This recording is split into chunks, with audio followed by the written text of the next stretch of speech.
Сәлеметсіздер ме балалар? Бүгінгі сабаққа қош келдіңіздер. Бүгін біз сіздермен 30-шы сабақ күзгі уақыт тақырыбын өтетін боламыз. Бүгінгі сабақтағы бірінші тапсырма түсініп оқы. Мақал-мәтелдерге сүйеніп, күз мезгілінің басты белгілерін ата. Бізде балалар мына жерде күз мезгілінің басты белгілерін көрсеткен екен, соны толықтырып жазуымыз қажет. Ауа райы салқындайды, нөсер жауын жауып, найзағай ойнайды. Екіншіден, жеміс-жидектер пісіп, көп жеміс берген ағаштардың бұтақтары төмен салбырап тұрады. Ағаштардың жапырақтары сарғайып, жерге түседі. Үшінші, көктемде жерге егілген бір дән күзде мың дән болып пісіп жетіледі.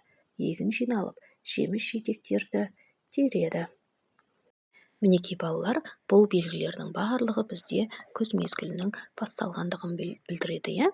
Яғни күз мезгілінде бізде жапырақтардың барлығы сарғайып, жерге түседі.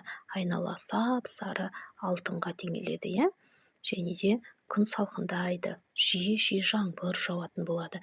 Және де арасында найзағай ойнайтын болады. Олай болса, келесі екінші тапсырма мәтінді түсініп оқы. Күз. Міне күз келді. Анда-санда таңертең салқын болып қояды. Аспанда бұлттар қаптап, сіркіреп жаңбырды жауып тұр. Маса, шыбын, құрт-құмырсқа жоқ болып кетті. Құстар жылы жаққа ұша бастады. Қарлығаштар көптен көрінбеді. Аспанда тырналар да тізіліп ұшып барады. Ағаштардың жапырақтары сарғайып түсіп, шөптер де қурап қалған. Егіншілер астығын жинап алыпты. Бұл мәтіннің авторы Міржақып Дулатов. Үшінші тапсырма түсініп оқы. Мәтіннің авторы туралы әңгімеле. Міржақып Дулатов, ақын, жазушы.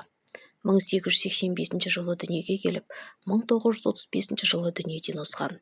Қостанай облысы Жангелдин ауданында туған. Оян қазақ деп ұрандап, халықты оқу білімге шақырған. Төртінші тапсырма. Мәтінге сүйеніп, сызбаны толтыр.